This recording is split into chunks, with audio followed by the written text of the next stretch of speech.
होता है, मेरे को बहुत प्रेशर आ जाता है फिर। 2 किलो ऊपर 2 किलो नीचे। आप मानोगे नहीं कि मैंने आधी 11th मैंने साइंस बायो से की है और आधी 11th मैंने मतलब जिसमें मेरा फाइनली मेरे को रिजल्ट मिला वो मैंने आर्ट से किया। एक तू ही जाने थारी प्रीत बसी रग रग में, एक तू ही जाने थारी प्रीत बसी रग रग में, सावणियों बह जावे झरझर यादां जद माने थारी आवे। आपको पता है कि जब तक दाढ़ी और यहाँ पे सफेद बाल ना हो वकील साहब को कोई मानता ही नहीं। अगेन इतना का दादा माफ कर दो, मैं हनी के नाम से जानता हूँ, तब जाके फिर कंफ्यूजन दूर हुआ। अजी सोनेरी धरती जठे चांदी रो आसमान, अज रंग रंगीला रस भरो मारो प्यारो राजस्थान।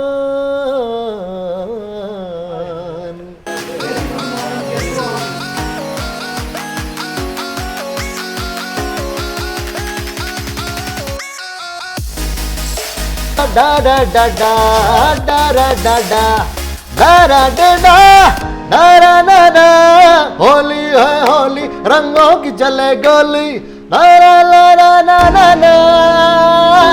ऐसा गाना था वो। अरे वाह, तो वो ये गाना मैंने किया और वो आया गाना।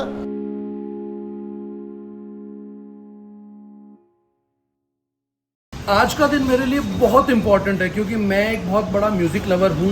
आप लोग भी म्यूज़िक को बहुत पसंद करते होंगे और आज मैं जिनसे मिलने जा रहा हूँ ना, ये वो व्यक्ति हैं जिनका स्ट्रगल अगर आप देखेंगे तो आपको लगेगा कि यार ऐसे कैसे हो सकता है, लेकिन जब आप इनके गाने सुनेंगे, जब आप इनको जानेंगे, जब आप इनके शोज देखेंगे तो आपको लगेगा कि यार ये तो वो नहीं है जो हम सोचते हैं। आज मैं मिलने जा रहा हूँ जयपुर में रहने वाले राजस्थान के सबसे बड़े, मैं अपने आप में यकीन मानता हूँ, रविंद्र उपाध्याय जी से। He is waiting for me अंदर। और सफल कहानी के आज के एपिसोड में हम जानेंगे उनसे कैसे चीज़ें हुई, कैसे वो अपने आप को मैनेज करते हैं, कैसे चीज़ें चलती है, और सबसे इम्पॉर्टेंट चीज़ वो जो आप उनको देखते ही एकदम ऐसे दहाड़ने वाली एकदम जोश आ जाता है ना अंदर से, उस आवाज़ के लिए वो क्या क्या चीज़ें करते हैं। He is here. Hi Ravindra भैया, वेरी गुड मॉर्निंग, कैसे हो आप? First class. आज आपके लिए एकदम सेटअप तैयार करवा कर रखा है। यहीं पे हम आज इंटरव्यू करेंगे और आज मैं आपको वो चीज़ें पूछ के बताऊंगा जो आपने जनरली भैया के इंटरव्यूज में नहीं सुनी होंगी। एंड दैट्स व्हाट सफल कहानी इज। यस, ऑल सेट भैया? बिल्कुल all set. Can we start? Done. Comfortable है ना? हाँ बहुत बढ़िया है, ये खेल बहुत अच्छा है। जब तक आप लोग सेटअप करोगे ना, हम ये खेलेंगे, उसके बाद विल स्टार्ट द इंटरव्यू।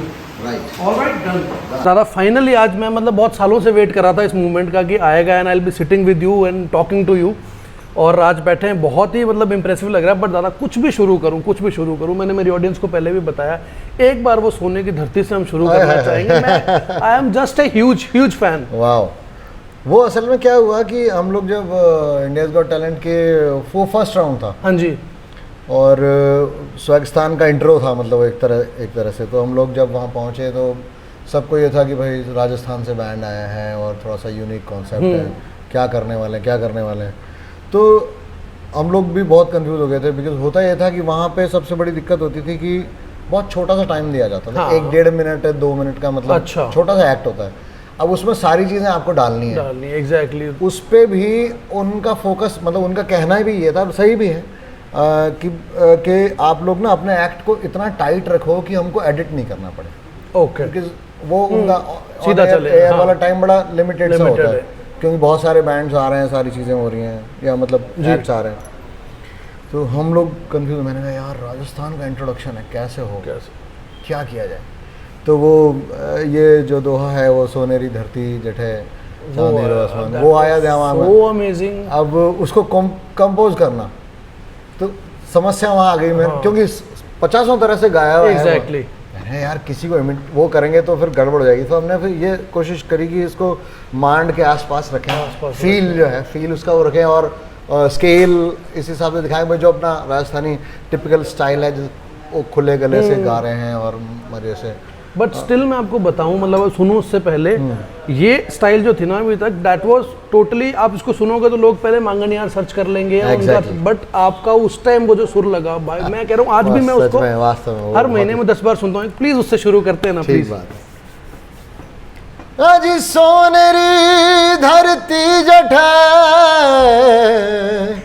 चांदी रो आसमान, क्या बात है।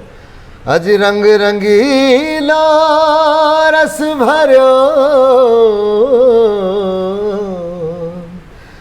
मारो प्यारो राजस्थान,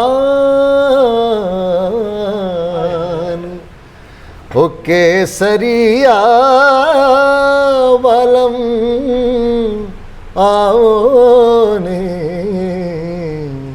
पधारो हमारे देश।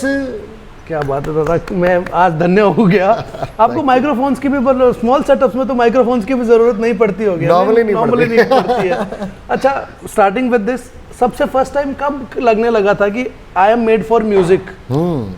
ये क्वेश्चन पता है हर आर्टिस्ट को कभी न कभी फेस हाँ। करना। अभी क्या मेरे साथ कहानी क्या थी कि मेरे फादर जुडिशल ऑफिसर थे, अभी रिटायर हो गए हैं, और मदर हाउसवाइफ। हम 3 भाई बहन हैं, मैं बीच में हूँ, मेरे से बड़ी दीदी हैं और एक छोटा भाई और है धीरज। तो हमारे यहाँ पे ना ये था माहौल, मैं बताता हूँ भाई, क्योंकि फादर एकदम स्ट्रिक्ट हाँ, जुडिशल मैं सोच ही ऑफिसर रहा थे था। और पढ़ाई लिखाई का एकदम टाइट माहौल वैसे, और मम्मी को फिल्मी गाने, मम्मी बड़ा सुरीला गाती हैं, प्रोफेशनल नहीं है लेकिन जब भी गाती हैं जीन्स एकदम वहाँ से आए एकदम हैं, सुर में गाती जी, हैं मजे। अभी भी मतलब शी 75 ना, अभी भी आप उनको सुनोगे वे एकदम बढ़िया सुर में गा रही होती हैं। तो मुझे लगता है कि सुर तो वहाँ से आया। अब क्या, हम तीनों भाई बहनों को, तीनों को ही बहुत शौक था। अच्छा। तो हम क्या करते कि घर में रफ़ी साहब के गाने चलते, रेडियो चलता पहले, तो क्योंकि कैसेट्स का कम ही था मामला, और कुछ 3 4 5 कैसेट्स थी, बस वही रिपीट बोर्ड पे चलती रहती थी। ए और बी चला लो। हाँ, तो ए भी में, लेकिन गाने बड़े अच्छे गाने अच्छे, बड़े अच्छे। बहुत अच्छे अच्छे। तो अच्छा सुर कान में हमेशा पड़ता था। अच्छा, हाँ, मतलब ये चीज़ रही। मैं आज एज अ पेरेंट मैं कहना चाहता हूँ ये वाली बात कि हम बच्चों को बचपन से जिस तरह की चीज़ें सुनाते हैं, दिखाते हैं, घर में जो माहौल बनाते हैं, वो बच्चों के भविष्य पे, उनके पर्सनालिटी पे, हर चीज़ पे बहुत वो impact रिफ्लेक्ट डालता करता है, हम है, अच्छी जी। तरह जानते हैं। तो जो बच्चे आर्टिस्ट हैं या आर्टिस्ट बनना चाहते हैं, मुझे लगता है कि उनके घरों में हमेशा इस तरह का अगर माहौल मिले उनको, थोड़ा सा सुरीला टाइप का होगा, तो वो होना चाहिए। लेकिन पढ़ाई को लेके भी फुल एकदम कड़क माहौल होता था। तो मेरे साथ नॉर्मली ये होता था कि मतलब दिसंबर जब हाफ ईयरली एग्जाम हो जाते थे ना, बस उसके बाद खत्म, नो म्यूजिक। हाँ, मुझे वही फिर लग मई रहा है एंड कि जून तक ना, फिर जब तक जितना- गर्मी की छुट्टियां नहीं होंगी तब तक मतलब मैं अज्यूम कर रहा हूँ कि पिताजी तो वैसे ही होंगे ना कि पढ़ाई लिखाई करो, IAS वाईएएस बनो, अरे, भयंकर भयंकर टाइप। तो लेकिन ये था कि हाँ, कोई मना नहीं करता अच्छा, कि चलो गाना वाना गाना है तो गाओ, कभी भजन गा रहे हैं, कभी कुछ फिल्मी गाने की कोशिश कर रहे हैं। फिर क्या हुआ कि मैं 7th 8th में था, तब पापा की पोस्टिंग डीग हुई भरतपुर में। अच्छा, तो वहाँ पे हमको क्या हुआ कि क्योंकि छोटा जगह छोटी थी, तो वहाँ पे सरकारी जो क्वार्टर्स थे वो कम थे, अच्छा, ऑलरेडी ऑक्यूपाइड थे। occupied तो जब पापा की पोस्टिंग हुई तो हमको एक प्राइवेट घर वो किराए पे लेना पड़ा। अच्छा, और जहाँ पे हमने किराए पे लिया, वो एक बाबा जी थे, मतलब अकेले रहते थे, बुजुर्ग थे वो। उनके यहाँ पे एक पुराना बाजा एकदम कबाड़ में पड़ा हुआ मेरे को ऐसे ही दिख गया।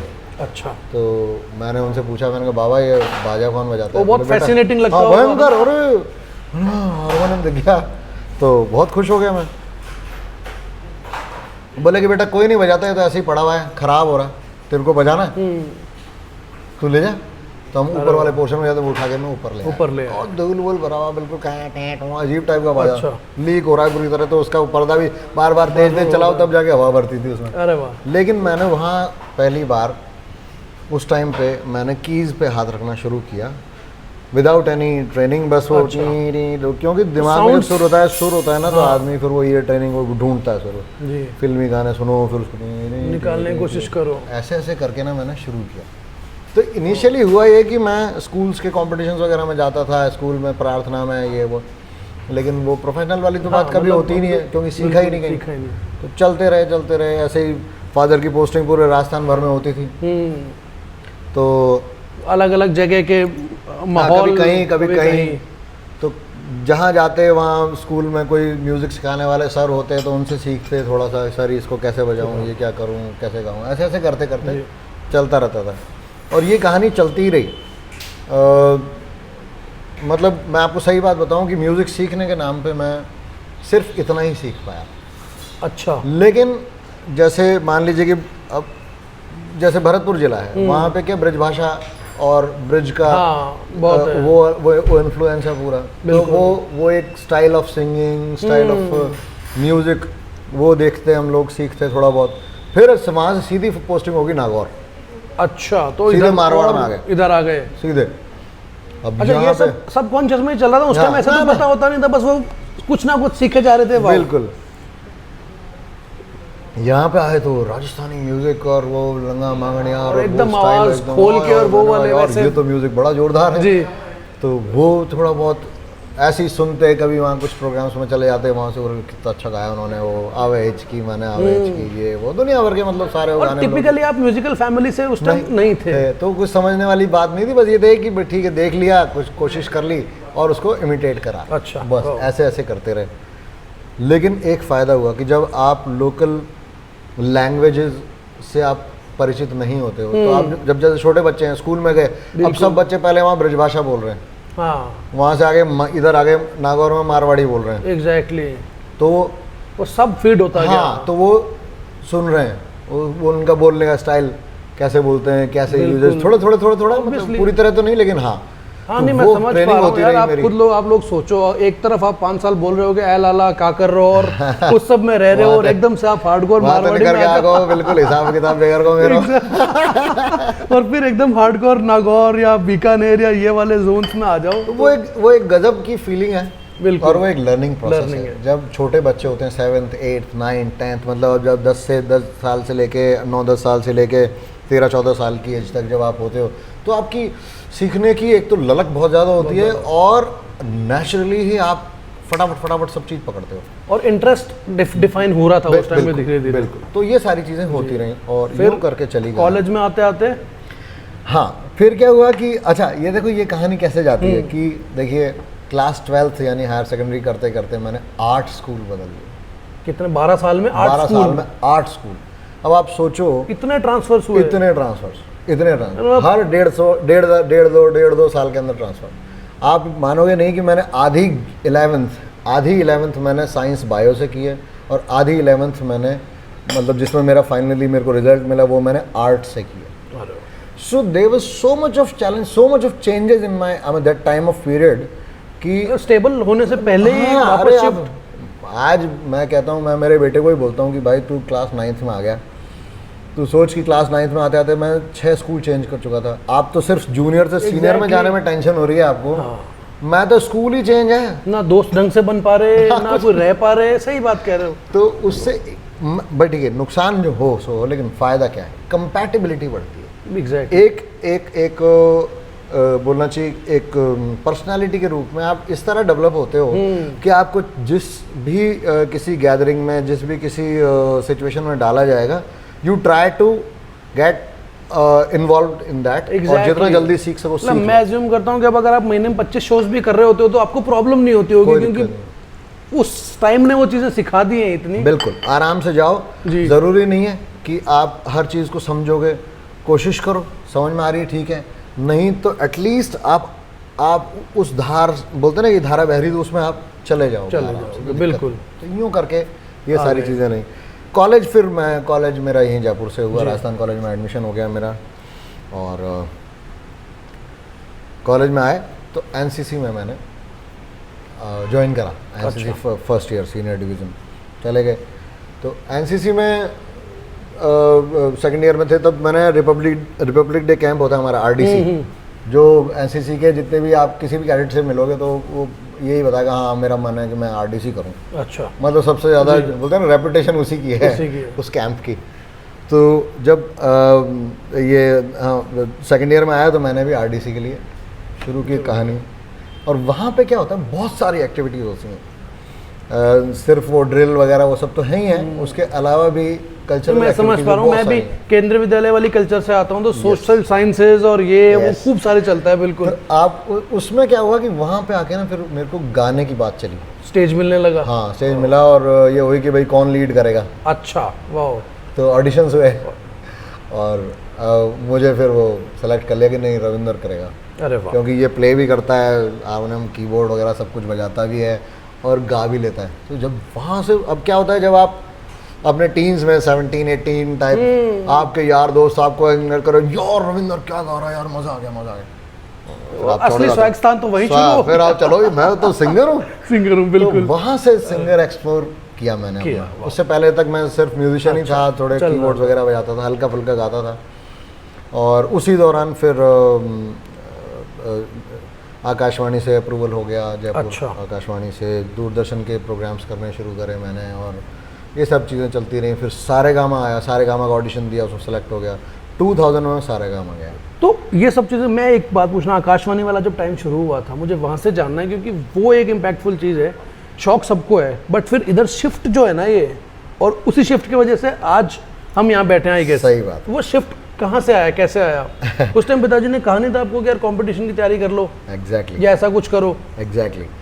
क्योंकि क्या हुआ कि जैसे ही मेरा ग्रेजुएशन कंप्लीट हुआ तो एनसीसी का इन्फ्लुएंस था ना दिमाग में जी, फौज ज्वाइन करनी है, दिमाग अच्छा। में फिट हो गया, सी सर्टिफिकेट हो गया मेरा। तो मैंने कहा कोई नहीं, सीडीएस चालू हो जाओ अपने, क्योंकि उस टाइम डायरेक्ट एंट्री का था नहीं, एसएससी के लिए जैसे डायरेक्ट एंट्री होती है आजकल, उस टाइम नहीं होती थी। ये मैं बात कर रहा हूँ 99 की। तो मैंने मेरा तैयारी शुरू, नहीं ज्वाइन करेंगे, तो सीडीएस की तैयारी करना शुरू करा। और ये जो शौक म्यूज़िक वाला था, हाँ, ये यूँ मान लीजिए आपकी, ठीक है पैशन है। मैंने भी, मतलब मैं सच बात बताऊँ, मैंने भी कभी ये नहीं सोची थी कि ये वाली चीज़ को मैं अब इसको प्रोफेशन के रूप में कभी। अच्छा, उस टाइम तक भी ऐसी इच्छा नहीं थी कि बनना तो सिंगर ही है? हाँ, मतलब वो उसका कारण है, मैं बताता हूँ कि देखिए, जब हम किसी प्रोफेशन की बात कर रहे होते हैं तो मन में सारे भाव आते हैं कि भाई कितना सिक्योर है, और क्या इससे रोटी कमा के खा सकते हैं क्या। Exactly. और आज से लगभग 25 साल पहले अगर हम लोग सोचें तो देखो, ग्लैमर तो था, लेकिन ग्लैमर कैसे था, मुंबई जाओ प्लेबैक सिंगर बनो, तब तो आपको ग्लैमर वैमर मिलेगा। वरना तो कोई भजन वजन गाना शुरू कर दो, ऐसे हाँ, तो पेटी बाजा लेके घूमो, और मंडली नाम दे देंगे आपको टाइम पे आने के बाद, बिल्कुल गवैया बन के घूमते रहो, और मतलब वो एक अजीब और गरीब सिचुएशन। अच्छा, फिर क्या होता है कि जब सर्विस क्लास फैमिली का बड़ा लड़का, हाँ, बेटा सेटल हो जाओ, सेटल हो जाओ, ये बहुत पापा बड़ा रिटायर होने वाले हैं, बहुत 4 बड़ा साल बाद pressure है। रिटायरमेंट है, कब तक बैठ के खाओगे। बात भी सही है, बिल्कुल। गलत नहीं है। when you're 20, 22, 23, अगेन आपका ग्रेजुएशन हो चुका है सारा कुछ, तो भैया लगो काम पे। लगो काम पे। तो 2 काम थे, पहली चीज़ तो ये कि भाई LLB करना है, हाँ, लॉ में एडमिशन ले लिया, हो गया, वो कोई इशू नहीं, अच्छा। हो गया एडमिशन। और अच्छा, इस मामले में मैं बीच का सा स्टूडेंट था, मैं कोई बहुत शार्प स्टूडेंट नहीं था। एवरेज बच्चे कमाल करते हैं, मतलब 55 से 60% के बीच में चलने वाले मीटर फिक्स करा, हाँ, वही था अपना, वो उसी में रहते थे, जिससे कहीं अटकती नहीं थी गाड़ी, बड़ा सड़क धीरे धीरे पहुंच जाए, कहीं दिक्कत नहीं। पहली लिस्ट में राजस्थान कॉलेज, पहली लिस्ट में लॉ कॉलेज, आराम से। आज की जैसी मारा वो नहीं, मार कुटी कि आखिरी लिस्ट तक वेट करना पड़े। और 98 वाला भी सोच रहा है यार होगा कि नहीं होगा। तो ये सब चीज़ें हो जाती थी आराम से। खैर, तो अब हुआ ये कि मैं सीडीएस की तैयारी में लग गया, और मैं बहुत सीरियसली लगा, और मैंने मेरा पहला सीडीएस क्लियर किया। उसके बाद इंटरव्यू का कॉल आ गया, इलाहाबाद गए, इलाहाबाद पहुंच गए एसएससी। और वो क्योंकि एसएसबीज को आप जानते हो कि उसमें क्या है कि 3 दिन का लंबा प्रोसेस होता है। हमारे बहुत सारे दोस्त यंगस्टर्स जो तैयारियां कर रहे हैं, भाई क्या है कहानी कि आप सब चीज़ें कर लोगे, लेकिन जो साइकोलॉजिकल टेस्ट है एसएसबी का, वो ही असली टेस्ट है। हाँ, मतलब देखो क्या है कि उनको ऑफिसर चाहिए, और वो ऑफिसर ऐसा कि जो कि लीड कर रहा है भाई, पूरी पलटन को लीड कर रहा है, पूरी कंपनी को लीड कर रहा है, यूनिट को लीड कर रहा है जी। तो कहानियां बड़ी सारी होती हैं जिसको आप एक हद तक ही बनावट कर सकते हो, उसके बाद फिर आपकी वो जो विचारशीलता है वो सामने आनी शुरू दिखेंगे, एक्सप्रेशन पे आएंगे। तो बिल्कुल वो बड़ा टफ सा इंटरव्यू होता है, वो 3 दिन हमने किया और टाटा बाय बाय, पूरा बैच वॉश आउट। अच्छा, वाह मेरा दिल बैठ गया, मैंने ये इतना टफ है, तो लफड़ा हो गया। मैंने कोई नहीं मानेंगे, फिर गए घर, फिर चालू। अच्छा। क्योंकि हर 6 महीने में CDS की तैयारियां होती हैं। मैं फिर लो, फिर पढ़ाई करी, फिर लग गए, फिर पहुंच गए साहब बेंगलोर। वहाँ वो यही कहानी हुई, मुश्किल से 2 बंदे सेलेक्ट हुए, बाकी सारे के सारे आउट, पूरा बैच फिर आउट। हम भी वो आउट वालों में शामिल। फिर मैंने कहा यार ये तो बहुत बुरे फंस गए। खैर इस बीच में लॉक का मामला शुरू हो गया था। मैंने चलो फिर म्यूजिक ऐसी चीज़ है कि आपके कोई ना कोई हर गम को कम कर देती है। करता है बिल्कुल। तो म्यूजिक में भी चलते रहे, जैसे मैं आपको बता ही रहा था। इस बीच में कॉम्पिटिशन्स होते थे यहाँ पे, स्टेट लेवल कॉम्पिटिशन्स, उनमें भी गए, दिल्ली भी गया। ये सारी चीज़ें होती रही। सारे गामा की कहानी आ गई 2000 में, मैं जोश में आ गया।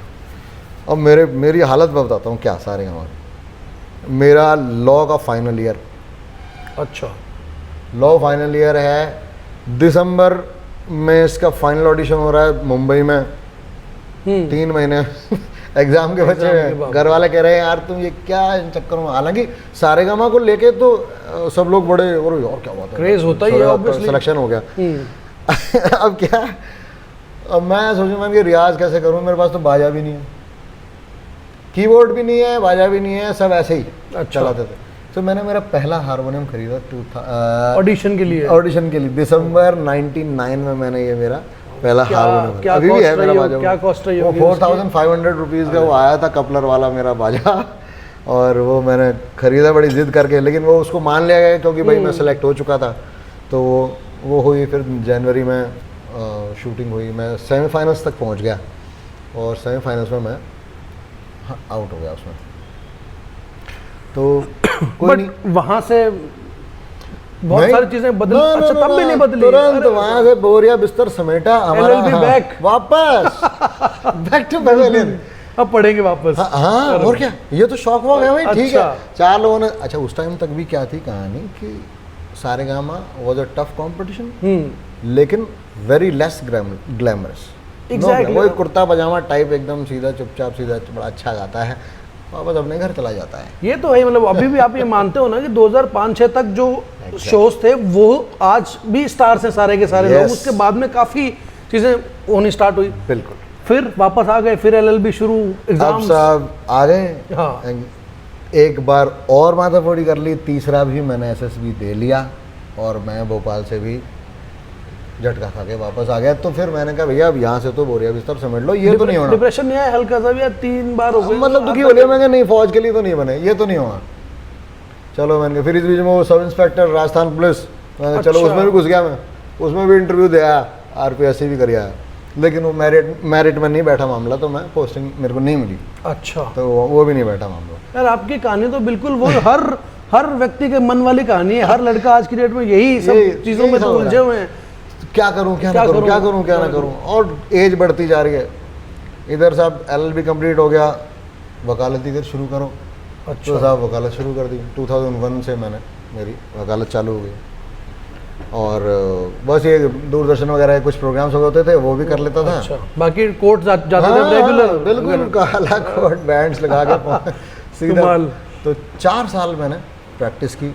इस बीच में म्यूज़िक की जो एक बोलते हैं ना भूख। अच्छा, दूसरी एक समस्या और है, मेरे जितने भी वकील साथी हैं जो अभी देख रहे हैं, नए अभी जिन्होंने अभी जाके कहीं शुरू करी प्रैक्टिस, उन सबको पता है कि 50 रुपये भी नहीं मिलते भाई साहब, 50 रुपये हफ्ता भी नहीं मिलता। अच्छा, मैं आज से 25 साल पहले की बात कर रहा हूँ, 50 नहीं 500 मान लो। हाँ। इससे ज़्यादा की कहानी नहीं है बाबा। अच्छा, जाओ बैठो, उठा के डायरी घूमते रहो, जा बेटा डेट लिया, जा बेटा क्लाइंट ना मिल रहे, तस्दीक करा ला, ये सब यही सब चलता रहता है 1-2 साल तक। तो मतलब मैं कहता हूँ कि बेरोजगारी की दो परिभाषाएं हैं कि लड़का क्या करता है कि साहब वकील, अच्छा पढ़ा लिखा बेरोजगार है। हाँ भाई, रुपया की को नहीं मिला है। और पढ़ लिए और एक जगह मिल गई बैठने के लिए, लड़का जा क्या सकते हो। करता है कि साहब प्रॉपर्टी डीलिंग काम, अच्छा बिना पढ़ा लिखा बेरोजगार है, अच्छा, कि हैं दोनों बेरोजगार, है सुपर बेरोजगार। अरे भाई कोई सीधा साधा ऑफेंड हो जाएगी वकील ना कम्युनिटी। ना ना ना, ये सब सत्य है बात। ये सारे जानते हैं। वो मेरे साथ के आज बहुत सारे मेरे दोस्त हैं जो अभी भी प्रैक्टिस कर रहे हैं, बहुत अच्छी प्रैक्टिस कर रहे हैं, लेकिन सबको पता है कि जब तक दाढ़ी और यहाँ पे सफेद बाल ना हो, वकील साहब कोई मानता ही नहीं। अगेन इट टेक्स टाइम, बहुत Yes, लंबा brother. टाइम चाहिए। और दूसरी चीज़ ये भी है कि किसी भी प्रोफेशन की बात करें, चाहे वो वकालत हो, चाहे आप सीए हो, आप डॉक्टर हो, आप आर्किटेक्ट हो, आप कुछ भी हो, जी, it takes time. It takes time definitely. तो सो ये चला, ये अब सब चीज़ें चालू तो थी। वकील साहब को कब लगा कि अब ये भी नहीं हो रहा, मैं नहीं जाऊंगा अब कोर्ट कल से? ये तो हर शाम को लगता था। हर शाम को मेरे को यही लगता था, मैंने कहा यार आज का दिन निकल गया, बस भगवान, परेशान हो चुका हूँ यार, ये क्या मतलब। वो एज एन आर्टिस्ट तो वो फेज भी आएगा जब रात को रेडियो पे गाने चल रहे हैं और बस पंखा देख के सोचे जा रहे हैं 2-2 3-3 घंटे। हाँ, ये फेज आने को ही था। कारण क्या था कि जब कमाई नहीं होती तो आदमी क्या करेगा। इधर से ये दबाव बढ़ता जा रहा है कि अगले साल पापा रिटायर होने वाले हैं, ये सब चीज़ें भी हैं, क्या होगा। मैंने कहा यार बर्बाद हो गए बंदे, कहीं के नहीं। मैंने कहा अब चुपचाप लग लो भाई, आरजेएस की तैयारी करो, अब और कोई रास्ता नहीं दिख रहा है मेरे को, क्योंकि वकालत तो अपने बस की नहीं है। तो वो पढ़ाई लिखाई भी शुरू करी, रुपए कहाँ से, पैसे। तो मैं ऑर्केस्ट्राज में जाता शाम को, अच्छा, कीबोर्ड बजा लिया, कहीं गाना वाना गा लिया। तो मेरे कुछ फ्रेंड्स हैं अपने मेलविन भाई, उनके साथ में मेरा एक फ्रेंड है जीनू, संजय भैया, उन सबके साथ मैंने खूब सारे शोज़ वगैरह करता, तो वहाँ से कुछ छोटी मोटी कमाई, मेरा खर्चा धीरे धीरे चलता रहता। दूरदर्शन से कुछ फ़ीस मिल गई, 500 550 रुपये, 700 रुपये, वो यही सब फीस होती थी, तो वो मिल गई। फिर मैंने सोचा मैंने क्या करूँ यार, तो मैंने पार्ट टाइम म्यूज़िक टीचर का जॉब भी मैंने पकड़ लिया। अच्छा, मैंने कहा ऐसा है, सुबह सुबह जाऊँगा अपना ये पार्ट टाइम 4 घंटे ये करके, उसके बाद सीधा कोर्ट भाग जाया करूँगा, और दिन भर कोर्ट, शाम को जाके, शाम को मैंने शेरेटन में जो है रोज़ शाम को, अच्छा, लाइव में वो मैं सुनने में बहुत आसान लग सकती है, चीज़ें सुनने में बहुत आसान लगती है, but this is very difficult. जब आप सुबह ना, मैं सोच पा रहा हूँ 5 बजे उठो, 4 घंटे क्लास लो, दिन भर कोर्ट में बिल्कुल रगड़ो, उसके बाद शाम को जाके लाइव बजाओ, 7:30 बजे पहुँच जाओ और कीबोर्ड लगाओ, शुरू हो जाओ 11 बजे तक वहाँ पे, और 11 बजे घर आके फिर 5 बजे उठ जाओ। और ये कितने लंबे टाइम चला? ये लगभग 3-3.5 साल ये सारी कहानी चली। और बड़ी अच्छी बात ये रही कि वो पार्ट टाइम जॉब करने से एक तो ये होगा कि हाँ ठीक है, 4,500 रुपये महीना तो मिलेंगे, वो तो होगा ही होगा। IAS में था, मैं IAS स्कूल में। और भी अच्छी बात ये थी कि हमारे जो डायरेक्टर सर हैं, अशोक गुप्ता सर, वो बड़े आर्ट लवर हैं और म्यूज़िक लवर हैं, और वो भी बहुत सिंगिंग भी करते हैं, सारी चीज़ें। तो वो ही ऑलवेज सपोर्टेड। मतलब मैं आज कोट कर रहा हूँ ये वाली बात कि गुप्ता सर ने भी बड़ा सपोर्ट किया मेरे को। इस बीच में ETV उर्दू का एक कंपटीशन था, मेरे को मुंबई जाना था और छुट्टियाँ लेनी पड़े 10 दिन की। तो मैंने जाके सर को बोला, उनको बताया, मैंने कहा सर देखिए मेरा ये हो गया है, मेरे को तो जाना है मुंबई। सर आराम से, तो सर ने कहा ठीक है चल कोई बात नहीं, जा तू। तो मैं चला गया और करके आ गया अपने आराम से, क्या रहा है, फिर मैंने उनको बताया सारी चीज़, चलो ठीक है कोई बात नहीं। तो वो ऐसे करके ना म्यूज़िक का रहता था माहौल, अच्छा था। तो म्यूज़िक साइड बाय साइड चलता रहा। शाम के टाइम मेरा रोज़ रियाज होता, हाँ, रोज़ 3 घंटे मैं रोज़ गा रहा हूँ, फिल्मी भी गा रहा हूँ, गज़ल भी गा रहा हूँ, ये भी गा रहा हूँ, वो भी गा रहा हूँ, दुनिया भर की चीज़ें कर रहा हूँ। अच्छा, उस टाइम ये नहीं था क्या, मतलब मैं आज आर्टिस्ट को देखता हूँ, क्योंकि बहुत सारे आर्टिस्ट से मिलते हैं, तो वो कहते रहते हैं कि ज़्यादा नहीं गाना चाहिए या ज़्यादा हम नहीं गाते हैं। मुझे बहुत सारे ऐसे लोग मिले जी। और उस टाइम आप रोज़, ये आपने 3-4 साल बताया था रोज़। तो ये मतलब व्हाट इट इज़, आवाज़ में कोई फ़र्क पड़ता है? नहीं, क्या बहुत, चीज़? मैं आपको सही बात बताऊँ कि जो कमी मैंने मेरी सिंगिंग में सारेगामा में पाई, वो सारी कमी दूर हो गई। अच्छा, मैं खुल गया गाने से, एज एन आर्टिस्ट मैं खुल गया, एज अ सिंगर मेरे को बहुत फ़ायदा हुआ, बहुत फ़ायदा। रोज़ का रियाज जो है ना, ज़बरदस्त फ़ायदा किया। रोज़ के रियाज की आप मेरे को बता रहे हो, तो उससे बहुत इम्पैक्ट आया, एकदम आवाज़ खुली और चीज़ें करी। तो आज भी आप कोशिश करते हो रोज़ रियाज हो या? हाँ, अभी जो आप जो पहले कह रहे थे ना बात की, भाई बहुत सारे लोग कहते हैं कि हम कम मतलब करते हैं। उसका कारण बताता हूँ। जब आप एक बिजी आर्टिस्ट होते हो, बिजी आर्टिस्ट माने आपको लाइव शो भी करना है, आपको रिकॉर्डिंग्स भी करना है, ट्रैवल भी चल रहा है, रोज शहर बदल जाएगा, तो you need to save your tone and voice. अच्छा, तो इसलिए इट हैपेंस। इसलिए वो सारी चीज़ हो जाती है भाई, क्योंकि जैसे मैंने बताया कि मैं तो कोई उस तरह से बिजी तो था, लेकिन प्रोफेशनली बिजी नहीं था। अगर देखा जाए कि मेरा कोई रिकॉर्ड नहीं बन रहा या मैं कहीं स्टेज पे जाके बहुत बड़े बड़े स्टेजेस पे परफॉर्म नहीं कर रहा, तो मेरे को वो कहानी नहीं थी। मेरा तो ये फ़ायदा हुआ मुझे कि जैसे मान लीजिए कोई हरकत है जो गाने में मुझे लेनी, मतलब किसी गाने में है, तो जिसमें मुझे पहले तकलीफ होती थी वो तकलीफ धीरे धीरे दूर होने लगी। क्यों? 3-4 बार 5 बार कॉन्फिडेंस हो गया, गाने, वही गाने अगर चल रहे हैं बार बार तो एक पॉइंट कॉन्फिडेंस आने लग गया। फिर मन में आए तब वो अपन ले सकते हैं और वो अच्छी आ जाएगी, अच्छी वो चीज़ होने लग जाती है रोज़ के रियाज में। कोई वो तैयारी अपने आप ही हो जाती है। टेक्निकलिटीज अगर आप सीख नहीं रहे हो तो आप मेहनत से उसको वो कर लेंगे। करत अभ्यास के वाला जो कहानी है वो यही है कि आप करते जाइए, क्योंकि वो कहते हैं ना कि रसरी आवत जात से सिल पर परत निशान, वो यही है कि जब वो रस्सी जो है बार बार रगड़े मारेगी तो पत्थर की सिल के ऊपर भी निशान पड़ जाता है। निशान पड़ेगा, बिल्कुल। तो वो पत्थर की सिल ही थे हम तो भाई, क्योंकि सीखा नहीं। गुरुजी ने वो होता है ना कि वो जो मट का कुम्हार बनाता है तो वो पहले तो डिजाइन करेगा उसको, अगर किसी गुरुजी के पास होते तो वो डिजाइन कर देते बिल्कुल। लेकिन हम तो एकलव्य की तरह जो है बस जहाँ से जो मिला वो सबसे लेते रहे और सीखते रहे, गाते भी रहे। बस सबसे अच्छी बात यही रही कि अप्रिसिएशन मिलता रहा, जोश आता रहा और अनजाने में ही सही एक दिशा में बढ़ते रहे। फिर ये 4 साल बीते, फिर व्हाट नेक्स्ट? अब इसी बीच में सबसे बड़ा जो मैं कह रहा था कि एक ट्विस्ट आया लाइफ में, पर्सनल लाइफ में। अच्छा। वो ये कि 2002 में मेरी शादी हुई। अब क्योंकि देखिए क्या होता है कि जब आप सेमी बेरोजगार होते हो this is nice word, semi बेरोजगार। जबकि शोज कर रहे हो, सब कर रहे हो, but I like this honesty. Semi बेरोजगारी के दौर में अगर आपकी शादी हो जाए और अगर आपका साथी, आपका जीवन साथी अगर समझदार हो तो लाइफ जो है एक ऐसा पॉजिटिव टर्न लेती है कि जिसका आप कल्पना भी नहीं कर सकते। मैं सही बता रहा हूँ, क्योंकि क्या होता है ना कि उस दौर में आदमी जबकि भटक रहा है कि उसको कोई रास्ता नहीं समझ आ रहा है, क्या होने वाला है, लाइफ कहाँ जाने वाली है, और इस तरह से चीज़ें हो रही हैं। ये 2026 यार 26 साल का बंदा हो गया, सेटल नहीं हो रहा है, इधर से उधर बस यही सब करता डोल रहा है। उसमें भी कभी कमाई हो जाए कभी नहीं हो। अच्छा, उस टाइम कितना भी कमा लो फिर भी उसको सेटल तो नहीं मान रहे हैं लोग, आप समझा भी नहीं सकते। एग्जैक्टली, कोई नहीं मानेगा, बिल्कुल।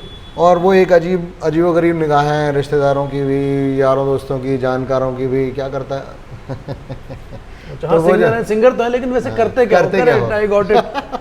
फिर तो लेकिन बहुत अच्छी बात ये रही कि माधुरी जब आई लाइफ में, अच्छा देखो जब वो आई उस टाइम भी सर्विस में थी, राजस्थान एडमिनिस्ट्रेटिव सर्विसेज के ऑफिसर हैं वो। अरे वाह। और इतनी अंडरस्टैंडिंग वाइफ किसी के साथ हो तो फिर लाइफ अपने आप ही ऐसा लगता है कि अरे यार अब चैन की सांस आई। It was arranged marriage? It was arrange marriage. और अरेंज मैरिज इतनी स्मूथ होती हैं कि जिसका अंदाजा ही नहीं है। This is my personal experience.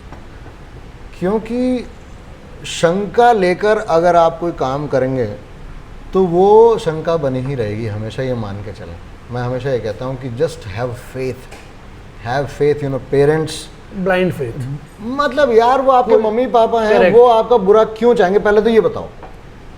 सबसे बड़ा क्वेश्चन मार्क ही मैं इस चीज़ के खिलाफ नहीं हूँ कि भाई आप अपनी पसंद, अरे तो वो दिक्कत नहीं है। अगर आपके पेरेंट्स को आपने कन्विंस किया है तो वो भी तो अरेंज मैरिज ही है। एग्जैक्टली। ये सिर्फ एक टर्म है कि मैं मेरी पसंद से शादी कर रहा हूँ, मैं किसी और की पसंद, वो सब चीज़ें नहीं है। अंडरस्टैंडिंग, बिल्कुल। जीवन साथी से अंडरस्टैंडिंग, बस। A great support to you. Super. उन्होंने कभी भी, मतलब आज 20 साल हो गए मेरी शादी को, इन 20 सालों में मेरे को कभी भी ये नहीं लगा कि कहीं पे उन्होंने मेरे को ये महसूस नहीं होने दिया कि भाई तुम्हारा करियर ये चल रहा है, क्या हो रहा है इस चीज़ को लेके, या एज एन आर्टिस्ट बहुत सारी कई बार हम लोग थोड़े फंसी हो जाते हैं। कोई प्रेशर नहीं, ना, नेवर। मुंबई अकेला रहा, सारी चीज़ें हुई, और इस बीच में दोनों बच्चों को संभालना, पूरे परिवार को उन्होंने जिस तरह संभाल के रखा, मम्मी पापा और पूरी, मतलब आप जब भी मेरे फैमिली में आओगे, किसी गैदरिंग में आओगे, आपको कहीं पे भी ये लगेगा ही नहीं कि कोई किसी तरह, बिल्कुल एकदम सुपर स्मूथ। तो फिर ये जॉब्स कब छोड़ी जो लाइव वाली थी और थी? अब फिर ये सब चीज़ें चलती ही रहीं, ये रुकी नहीं। क्योंकि फिर मैंने कहा यार देखो मैं तैयारी कर रहा हूँ, सारी चीज़ें हो रही हैं, बोले कोई नहीं, करो आराम से करो और थोड़ा टाइम निकालो पढ़ने के लिए। समय पे विश्वास बहुत रखा है आपने बहुत कि- बहुत बहुत ज़्यादा, क्योंकि मुझे ये लगा कि मैं छटपटा के देख लिया। CDS के टाइम मैंने भयंकर छटपटा के देखा, कुछ नहीं हुआ। तो वो CDS में रिजेक्शन के टाइम पे ना एक उनका हमेशा एक डायलॉग होता है, वो डायलॉग यही होता है कि भाई ज़रूरी नहीं है कि आप इस सर्विस के लिए ही बने हैं, हो सकता है जीवन में कुछ और बहुत अच्छा रोल आपके लिए बना हो और वो आपका वेट कर रहा है। कीप ट्राइंग, जस्ट जी। कीप ट्राइंग, कीप गोइंग, चलते रहे। और मैंने बस फिर मैं कह रहा हूँ ना कि मैंने सोचा नहीं ज़्यादा कुछ। 2004 आया, 2004 में सोनी और चैनल वी दोनों ने एक साथ एक रियलिटी शो अनाउंस किया। अच्छा, एक था चैनल वी सुपर सिंगर और दूसरा था सोनी इंडियन आइडल फर्स्ट। अच्छा, सुपर सिंगर आपका तो शो, वाओ। अब क्या हुआ कि भाई सारे हम सिंगर साथियों की बातचीत चल ही रही थी। मेरे साथ मेरे बड़े अच्छे दोस्त हैं गौरव जैन।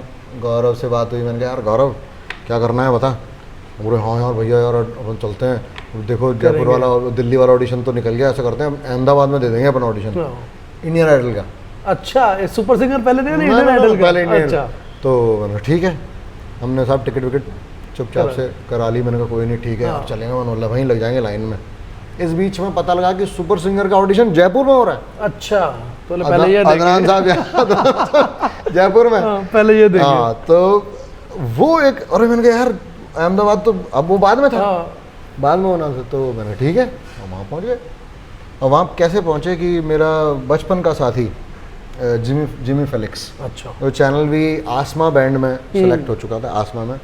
तो जिम्मी का फ़ोन आया हम सबके पास, मतलब वो क्योंकि जयपुर वाले जितने सिंगर्स थे वो जानते हैं उनको। तो भाई तू क्या कर रहा है, तू क्या कर रहा है? मैंने कहा भाई बता कि यार वो सुपर सिंगर का ऑडिशन होगा जयपुर में, तो तुम सबको आना है यार, ऑडिशन देना है। मैंने ठीक है भाई आ जाएंगे। बोले तुम चिंता मत करो, मैं तुम्हारे लिए एक बड़ी अच्छी चीज़ करा देता हूँ। मैंने क्या? बोले कट द क्यू कार्ड दिलवा दूंगा उन्होंने। वो क्या चीज़ होती है? बोले तुमको क्यू में नहीं लगना पड़ेगा। Very good. बोले यार उसके लिए एक छोटा सा अलग से ऑडिशन मैंने रखवा दिया है, तो तुम सब आ जाना और वहाँ पे ऑडिशन दे देना। तो हम पहुँच गए, था ऑडिशन दे लिया पहले। सबने कहा हाँ अच्छे सिंगर, सबको एक एक वो कार्ड उन्होंने दे दिया, कट द क्यू कार्ड। बोले आप जब वहाँ पहुँचो वेन्यू पे तो आप उनको ये दिखाना एंट्रेंस पे, तो वो आपको एक दूसरी क्यू में भेज देंगे जब मेन क्यू पे नहीं रखेंगे। हाँ, बहुत बढ़िया। तो ये कहानी हो गई 27 सितंबर को। ये मेरे को अच्छी तरह याद है, यहीं विद्या आश्रम स्कूल में ऑडिशन, ये भास्कर के सामने, बात करने सामने। अब हुआ ये कि उस दिन स्कूल में कुछ कारण हो गया और मैं लेट हो गया, और इतना लेट हो गया 10 बजे तक उन्होंने कहा था कि 10 बजे तक एंट्री होगी, उसके बाद बंद। 10 बजे के बाद एंट्री नहीं होगी। आप बोले आपको 9 बजे तक सब लोग आ जाना। भाई साहब मैं 10:30 बजे वहाँ पहुँचा, दौड़ता भागता गिरता पड़ता पहुँचा। मैंने कहा यार आज तो गया, ये तो नहीं हो पाएगा। और वास्तव में गेट बंद, बाहर भीड़ लग रही है, लोग गेट तो खोल दो, जाने दो। इंट्रो शॉट्स जहाँ से आते हैं। मैंने कहा मैं सबसे पीछे खड़ा, मैंने कहा मर गए गुरु, अब तो चांस नहीं है। फिर? खैर क्या करूँ क्या, फिर मैंने कहा ध्यान है, मैंने जिम्मी को कॉल लगा। मैंने कहा यार जिम्मी, अरे यार भाई तू कहाँ है यार, क्या तू आएगा नहीं? मैंने कहा यार मैं स्कूल में लेट हो गया, मैं तो भाई बाहर खड़ा हूँ। अरे यार रविंद्र यार मरवा दिया तूने यार, ये चल रुक मैं तेरे को 10 मिनट, रुक वहीं रहना, जाना मत अभी। मैं ठीक करता हूँ, कुछ देखता हूँ। तो जिम्मी ने किसी को भेजा, तो साहब एक व्यक्ति आए और छोटे गेट पे तो रविंदर कौन है? मैंने यहाँ से इधर आओ। गेट खोल भाई, गेट खोल अंदर ले लिया। वो थे आदित्य जी थे, मेरे को पता नहीं था वो कौन साहब थे। अच्छा, वो लेके थोड़ा सा चिड़े से थे थोड़ा, क्या यार तुम लोग यार टाइम का ध्यान रखा करो। ये सर सॉरी मैं एक स्कूल में काम करता हूँ। चलो कोई नहीं ठीक है। मैंने कहा सर वो कट दो, नहीं बोला कट दो क्यू वगैरह कुछ नहीं, जाओ और मेन क्यू में लग जाओ। अच्छा। अरे मरवा दिया भाई साहब। और वो क्यू कैसी थी मैं बताता हूँ आपको। जब विद्याश्रम स्कूल में हम जाते हैं, वहाँ का ऑडिटोरियम देखते हैं, तो वो ऐसा सा गोल ये है, उसके सामने अच्छा। वो वहाँ से ऐसा गोल 1 2 3 जाके पार्किंग लॉट से पीछे, मतलब उसके अंदर कम से कम 500-700 बंदे खड़े हुए हैं, और भी ज्यादा होंगे भगवान आपकी इसके लिए जब मंदिरों में जाते हैं आप तो जिगजैग वाली जो क्यूज बनी ऐसे हुई होती है, ऐसे ऐसे वो करके वैसी सी और क्यूज उसमें सबसे पीछे मैं खड़ा हुआ। अरे और सोचा नहीं होना तो रात होएगी आज तो। भाई साहब मैं बता रहा हूँ, मतलब हालत खराब। कुछ नहीं हो सकता, अभी एंट्री हो गई, यही बहुत है। चुपचाप खड़े रहो साहब, खड़े रहे, धीरे धीरे क्यों खिसकती रही। और मैं किसी तरह, मेरे पास पानी की बोतल तक नहीं, कुछ नहीं। सुबह बस शायद कुछ हल्का सा एक पराठा खा के मैं गया था, लगे हुए साहब। शाम को 5:30 बज गए भाई, तब जाके तो हम खड़े खड़े खड़े खड़े खड़े धीरे धीरे। वो छोड़ के जाओ, क्या मतलब, कहाँ जाओगे छोड़ के? सही बात चले जाओ, गेट बंद है, जाना जाओ, गेट आउट। जमे रहो, मैं भी राम जी का नाम लेके डटा रहा। तो 5 बज गए, फिर जाके भाई बैठे। आधे घंटे बाद 5:30 पौने 6 बजे मेरा नंबर आया। अच्छा तब तक तो गला भी इतना वो हो अरे जाता है ना, खड़े हालत खराब। सितंबर में जो धूप पड़ती है आपको पता है, बाप रे बाप, अजीब सा, मतलब बहुत बुरी हालत हो गई। मेरा एक फ्रेंड है दिलीप, बहुत बचपन का मेरा पुराना साथी। दिलीप को फ़ोन किया, वो एजी कॉलोनी में रहता था। तो मैंने उसको फ़ोन किया, मैंने कहा दिलीप कहाँ है भाई तू? बोले यार मैं तो ऑफिस आ गया। मैंने कहा यार ऐसे ऐसे है, फिर कहानी बताई उसको। दोपहर में 2:30-3 बजे फ़ोन किया मैंने कहा यार 2 चीज़ ले यार कहीं से भी, तू जाके ला दे मेरे को। एक तो पानी की बोतल ला क्योंकि वो बार बार जाओ अंदर, फिर पी के आओ, फिर लाइन में खड़े हो। था पानी वानी व्यवस्था, लेकिन अब इतना फिर बार बार होती है। मैंने कहा यार एक तो पानी की बोतल लाना, और कुछ खाने के लिए लिया यार। तो वो 2 समोसे, कुछ पैटीज वगैरह, कुछ जो उसको मिला वो लेके आया। वो बस मैंने वो खाया था। जाके बैठ गए। अब अंदर क्या खुशबुसाहट चल रही है, क्रू, कैमरा क्रू क्या बातें कर रहा है यार। अदनान तो पक गया है। व्हाट, मैं समझा नहीं, मैंने क्या हो रहा है। अच्छा और दिमाग खराब हो रहा है मतलब अंदर माहौल सुपर टेंशन का माहौल यार। जयपुर में यार बहुत बड़ी चोट हो गई, बंदे ही नहीं है यार, सिंगर्स ही नहीं मिल रहे हैं, ऐसी बातें हो रही हैं वहाँ अंदर। मैंने क्या मतलब। तो जब मेरा नंबर आने को था, 1-2 बंदे थे, तो एक बंदा आता है, कैमरा लेके आया। बोले आपका क्या नाम है? मैंने कहा जी रविंदर। बोले यार आप लास्ट हो? मैंने हाँ जी। तो आपसे कुछ बात करनी है। कर लो जी, कैमरा ऑन। बोले आपको अभी शाम को आप कितने बजे आए थे? मैंने कहा जी 10 बजे। तो 10 बजे से शाम तक यहाँ खड़े रहे, क्या आपको क्या लगता है आप इम्प्रेस कर पाओगे? मैंने कहा सर कोशिश तो करूँगा, मैं आया ही इसीलिए हूँ, और पूरा दिन मैं जमा रहा हूँ, इसीलिए मैंने कहा कुछ तो करके जाऊँगा। बोले आपको पता है अदनान जी बहुत ख़राब मूड में है, क्योंकि आज पूरा दिन हो चुका है और उनको मज़ा नहीं आया है। उनकी एक्सपेक्टेशन बहुत ज़्यादा थी जयपुर से, और ही इज़ सो डिसअपॉइंटेड। तो बहुत ज़्यादा ख़राब मूड में, क्या करोगे? मैंने कहा सर कुछ कह नहीं सकता, जाता हूँ गाना गाऊंगा और देखते हैं। बोले ठीक है गुड लक, बट हमको लगता नहीं कुछ होने वाला। और ज़्यादा टेंशन दे दी फुल। तो मैं डर गया और मैं आखिरी बंदा अंदर गया। तो स्टेज पे वो ऐसा 3 सीटर काउच पे अकेले अदनान जी बैठे हैं, समझ रहे हो ना? 3 सीटर काउच पे अकेले अदनान जी बैठे हैं, यानी कि आधा बंदा इधर नहीं बैठ सकता, आधा बंदा इधर नहीं बैठ सकता, इतने चौड़े अदनान जी बैठे हैं। एग्जैक्टली। मैं कहा भाई ये क्या पर्सनैलिटी है। और तब के अदनान जी, तब क्या, आज से पुराने, मतलब जो 200 कुछ वेट वाले अदनान जी की, जिनको मतलब वो जो वहाँ पहुँचे भी थे, तो उनके लिए अलग एक वैन आई थी जिसका गेट वो ना पूरा ही खुल जाता था, पूरा ही खुल जाता था, और वो सीट भी उनकी अलग ही, वो उनको उतरना और चढ़ना भी उनका बड़ा मुश्किल काम था। और गजब की पर्सनैलिटी, वही स्वीट से बड़े अदनान जी बैठे हैं। तो मैं पहुंचा ना, बड़ा उन्होंने, मुझे लगा कि ये एक्टिंग कर रहे हैं, उन्होंने ऐसा मुंह बनाया हुआ था, पता नहीं क्यों मेरे को लगा ये एक्टिंग कर रहे हैं यार लोग, लेकिन यार वो तो वास्तव में गुस्से में थे। अच्छा। मैं पहुंचा तो मैं थोड़ा हल्की मुस्कान से बोले किस बात की हंसी आ रही है? इतनी सारी चीजें हो गई। हाँ, किस बात पे हंस रहे हो भाई? मैं नहीं सर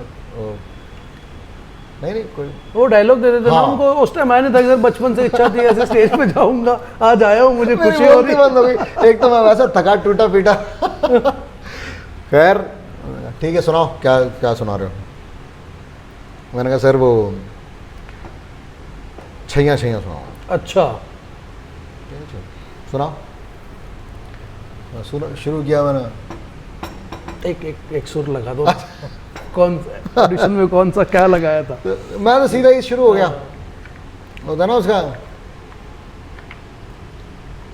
तो बेवकूफ़ी 2 तरह से हुई उसमें मेरी, कि मैं जोश जोश में ना मैंने स्केल का ध्यान नहीं रखा। अच्छा। वो इसका वो पार्ट आता है जो शुरू वाला, जो फीमेल लाइंस आती हैं छैया छैया से पहले, वो क्या था वो लाइंस यार? लाइंस बता दो यार। एक छोटा कट करना।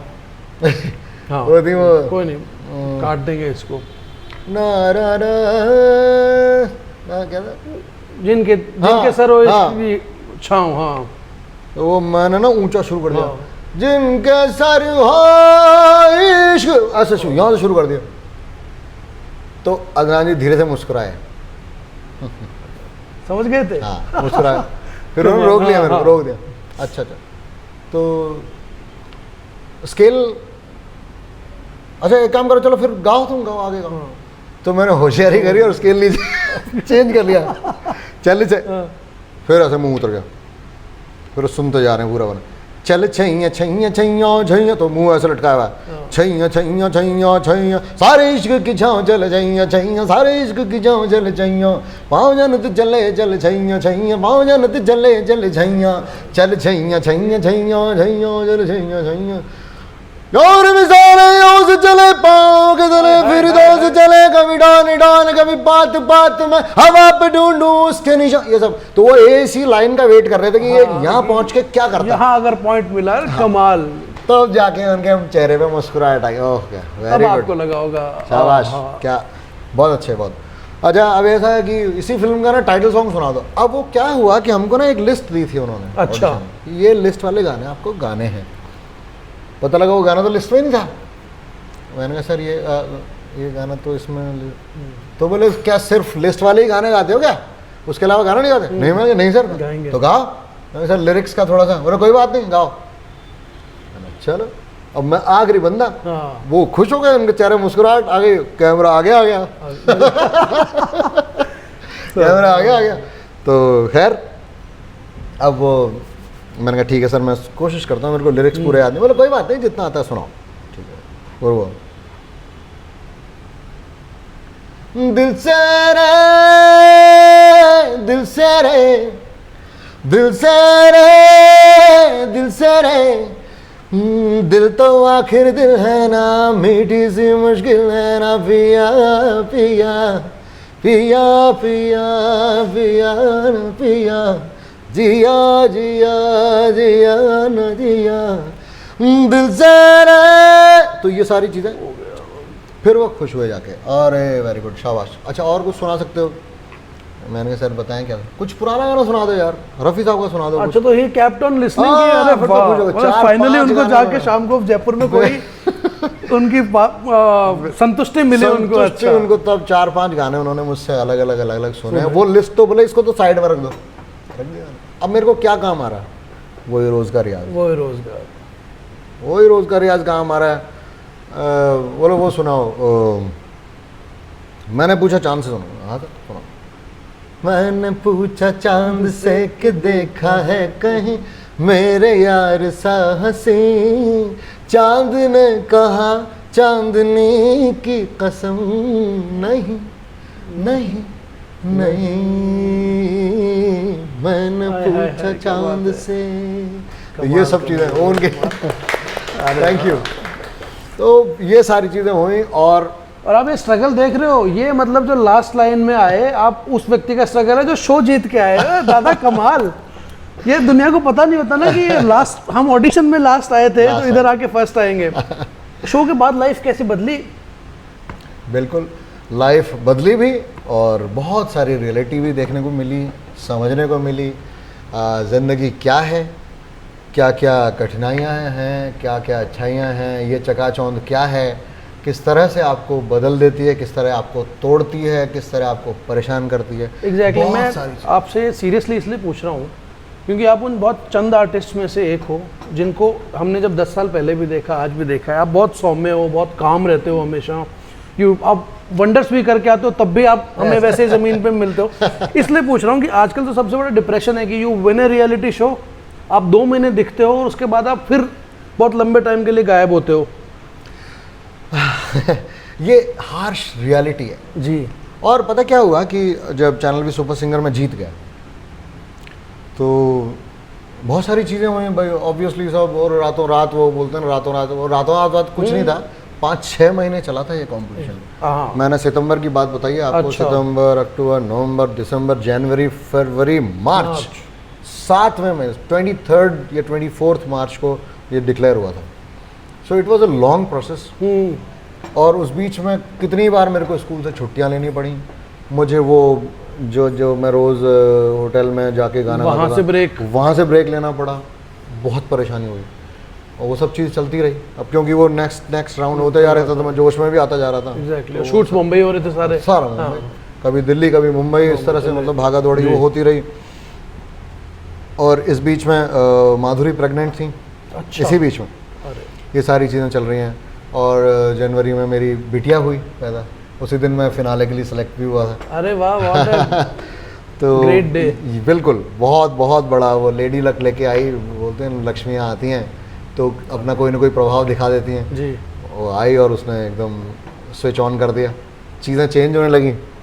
और बस मैं बात कर रहा था एक दिन फ़ोन पे माधुरी से, मैं मुंबई से, मैंने कहा यार अगर ये जीत गए तो बहुत चेंज हो जाएगी लाइफ, बहुत मज़ा आ जाएगा। बड़ा हम लोग जोश में थे, जीते, और ऐसा लगा जैसे सपना आ रहा है, कुछ क्या हो रहा है समझ नहीं आ रही। रहमान साहब हैं, सब हैं, वो सामने देख के अपने, मतलब जो कभी सपने में भी नहीं सोचा था वो सब चीज़ें सामने देख रहे हैं हम लोग। अचानक से वो मुंबई वाली लाइफ, अचानक से आप सेंटर में हो हर बार आपको, और रोज मीडिया, हाँ, अरे बाप रे बाप, चीजें बहुत चल ज़्यादा, रही हैं। बहुत ज़्यादा। तो वो एक दबाव भी, लेकिन फिर मैं कोशिश, ठीक है वो होता भी है, अगर बहुत ज़्यादा यंगस्टर होता है कोई बंदा भी एकदम बिल्कुल, तो शायद मुझे ऐसा लगता है शायद एज का फ़र्क तो पड़ता है, थोड़ा स्टेबल होता है बंदा। एक्सपीरियंस का भी पड़ता है, मतलब आई कैन वो अंडरस्टैंड जी। तो मैं उस चीज़ को लेके चलता रहा, ऐसे कहीं दिक्कत कुछ भी नहीं है। लेकिन रियलिटी शोज़ की रियलिटी स्पेशली विनर्स के लिए जो होती है वो बताता हूँ आपको। उसकी मैंने एक डेफिनेशन बनाई कि ये जो रियलिटी शोज़ होते हैं ना, उनके विनर्स को इट शोज़ द रियलिटी। अगर आप आउट हो गए ना, आप 4 गालियां देके साइड हो जाओगे, यार ये ऐसे ऐसे बहुत सारे देखे, फिर अपना स्ट्रगल शुरू कर दो, जाओ अपना अपने रास्ते जिंदगी वापस, वापस, है ना। अरे और भाई जो तुम जीत तो गया। जीत गए, तुमने तो कॉन्ट्रैक्ट साइन कर दिया, तुम तो Correct। तुम नहीं जा सकते, तुम तो वहीं रहोगे। अब आ जाओ भाई मैदान में। वो जो आप बात कर रहे हैं ना, वो ये है, कहानी यहाँ से शुरू होती है। कई सारे बंधन होते हैं जब आप कॉन्ट्रैक्ट किसी कंपनी के साथ कॉन्ट्रैक्ट में होते हो, तो आपको बहुत सारे बंधन भी होते हैं, आप ये कर सकते हो, ये नहीं कर सकते। तो एक तो वो चीज़ अटकाती है कई बार आपको, क्योंकि क्या होता है कि जब इंडस्ट्री में आप किसी भी कंपनी से, क्योंकि अधिकांश कंपनीज के हिसाब से चलती हैं चीज़ें, म्यूजिक डायरेक्टर्स का अपना अपना एक स्टाइल होता है, स्टाइल ऑफ वर्किंग होता है। एग्जैक्टली। कुछ लोगों को लगता है कि ठीक है तो कॉर्पोरेट स्टाइल में जाएंगे और वाया बात कर लेंगे। मैनेजर, कुछ लोगों का ये है कि मैं मैनेजर से बात ही नहीं करता, ऑब्वियसली। और मुझे तो पर्सनली ये लगता भी है कभी कभी दादा कि कंपनीज नोज दिस कि when to remove and when to get in. Yes. तो और वो भी उन्हीं के कंट्रोल में है, क्योंकि Exactly। उस बीच टाइम में आप अपना भी तो नहीं कर पा रहे हो चीज़ें। ओके, तो दैट हैपेंड। बहुत मुश्किल। कितनी ही बार मुझे ये चीज़ सुनने मिली, नहीं यार तुम लोगों का ना ये रियलिटी शोज वाला, तुम्हारे बहुत वहाँ पे कॉर्पोरेट का नाटक चलता है यार, I can't talk to the manager. अच्छा। क्योंकि अभी मैं तेरे को गाने को बोलूँगा, तुम्हारा मैनेजर घुसेगा बीच में।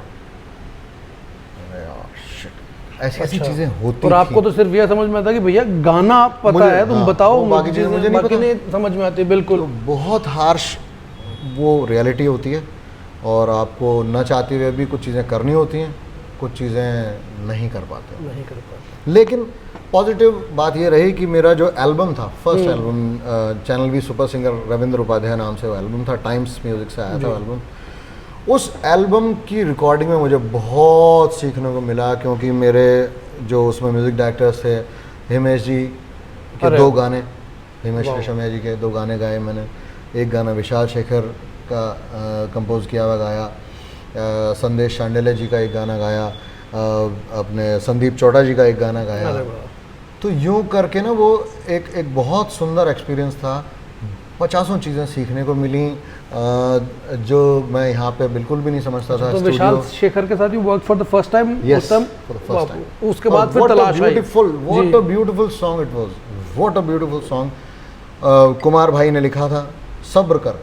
बहुत सुंदर गाना, बहुत सुंदर गाना था। उसकी कुछ लाइनें तो मैं आज सबको सुना के, मुझे लगता है सुनना चाहिए हमको वो गाना। सब्र कर सब्र कर सब्र कर सब्र कर, देर है अंधेर नहीं मौला के घर। सब्र कर ना बैठ उम्मीदें छोड़ के, वो तुझको देगा तोड़ के। तेरे कर्मों का फल लगा है जिस जिस शाख पर। सब्र कर सब्र कर सब्र कर सब्र कर। बहुत सुंदर गाना था। और ऐसे ही आंखों में सपना, हिमेश भाई का म्यूजिक, समीर साहब के लिरिक्स, बहुत सुंदर वो गाना था। और जिस गाने पे मैं जीता था कंपटीशन, हलचल, अच्छा, अब्बास सायर वाला का लिखा हुआ गाना, और अपने संदीप चौटा सर का म्यूजिक था उसमें। क्या गाना था वो, बहुत सुंदर। उन्होंने मेरे को ध्यान में रखते, मुझे सुना उन्होंने पहले, फिर कंपोज किया, फिर मुझसे रिकॉर्ड करवाया वो गाना। बहुत प्यारा गाना बनाया। हलचल हलचल हो रही है, लम्हा लम्हा एक चुभन सी, लम्हा लम्हा एक चुभन सी, लम्हा लम्हा एक चुभन सी, दिल में पल पल हो रही हलचल, हो हलचल हो रही है। तो ऐसा कमाल गाना, कमाल बहुत गाना सुंदर। दादा, मज़ा ही आ गया। तो दादा ये सब हो रहा है, मैं अभी भी ये हूँ कि इतना स्ट्रगल हो चुका है, इतनी लाइफ हो चुकी है, प्लेबैक तो अब आने वाला था, सही बात। अब आया। तो फर्स्ट ब्रेक की क्या कहानी है आपके? फर्स्ट ब्रेक की कहानी यूँ थी कि फिल्म बन रही थी इकबाल, अच्छा, मुक्ता आर्ट से, नागेश कुकनूर जी डायरेक्शन कर रहे हैं उसका। अच्छा, क्रिकेट पे जो क्रिकेट बनी वाली, है, हाँ, जी, श्रेयस तलपड़े की फिल्म, नसीरुद्दीन शाह साहब, बड़ी अच्छी सी, मतलब इमोशनल सी कहानी थी वो, और थोड़ी अलग सी भी थी। हाँ। अब क्या था कि उसमें उनको ना, क्योंकि सारा बैकग्राउंड ही था स्कोर, हाँ, उसमें उनको एक गाना देख रहे थे कि वो एक गाना इस तरह का मिल जाए जिसमें कुछ आशा वाली बात हो। तो जो मेरा एल्बम का गाना था, आंखों में सपना, हाँ, हिमेश भाई का, अच्छा, वो गाना उन्होंने, टाइम्स से आने वाला था एल्बम, अच्छा, टाइम्स ने उनको बोला कि साहब ये रविंदर नया अभी ये बना है, उसका एक ही गाना है, आप ये सुनिए। अच्छा, यू वांट टू टेक तो दिस? उन्होंने कहा कि ऐसा करो कि फिल्म बन चुकी थी और उसका वो एक खुद ही का वो लोग प्रीव्यू कर रहे थे मुक्ता आर्ट्स में। अच्छा, तो वहाँ उन्होंने मेरे को बुलाया, तो वहाँ गया मैं, तो वहाँ नागेश जी भी थे, सुभाष घई साहब बैठे हुए थे, हम लोग सब बैठे थे। तो उन्होंने कहा चलो बैठे फिल्म देखते हैं पहले।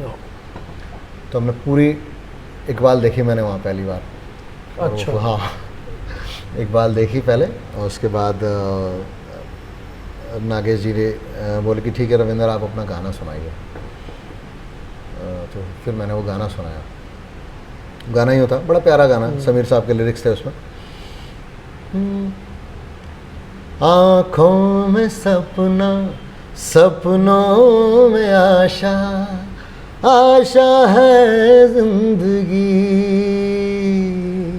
आशा है जिंदगी, चाहत का नगमा धड़कन सुनाए, सरगम सजा के दिल आज गाए, आँखों में सपना। क्या बात, ऐसा गाना। तो उन्होंने सुना, सुनते बोला कि ओके, वो फिल्म में आया, वो इकबाल में। यार ये है, ये ट्रेंड सेटर है, मतलब आजकल तो ये नया ट्रेंड हो गया है कि आप फिल्मों में, हर नई फिल्म में आपको एक दो पुराने एल्बम के गाने रिक्रिएट करके बनते ही हैं। ये इनके ज़माने से शुरू हुई थी ये चीज़। तो वो गाना पहला मेरा इस तरह से वो फिल्म के एल्बम पे आया, और पसंद भी किया, काफ़ी चला, बहुत चला गाना वो। और इस बीच जयपुर बॉम्बे चल रहा था या बॉम्बे? मैं बॉम्बे ही था, क्योंकि मुझे 3 साल का मेरा कॉन्ट्रैक्ट था। अच्छा, स्टार नेटवर्क के साथ में मुंबई था, आता था जयपुर, कभी कभी आता था कुछ शोज वगैरह के लिए, या कोई प्राइवेट अपने फंक्शंस वगैरह में, कहीं घर के कुछ काम तो उसके लिए मैं आता था, लेकिन अधिकांश बॉम्बे ही रहता था। अच्छा, and then you came out of the contract, और फिर ब्रॉडर लाइफ स्टार्ट 2008 में ये मेरा कॉन्ट्रैक्ट ख़त्म हुआ जी। और फिर उसके बाद फिर मैंने थोड़ा सा हाथ पैर मारने वापस शुरू किए अपने। मैंने कहा भैया थोड़ा लगाओ जोर। कई सारी फिल्मों में इस बीच में भी आए, छोटे छोटे आए, कोई मेजर कोई ऐसा ब्रेक नहीं था।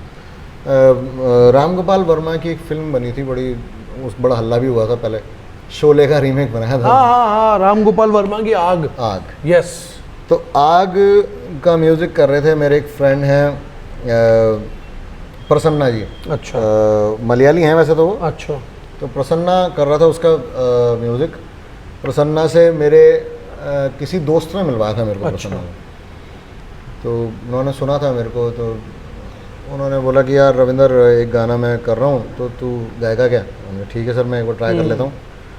तो अब वो क्या था, वो गाना ग्रुप सॉन्ग टाइप का था। उसमें मैं, श्रेया घोषाल, श्वेता पंडित और अपने सुदेश भोंसले जी, 4 आवाज़ें थी, 2 मेल 2 फीमेल ऐसा।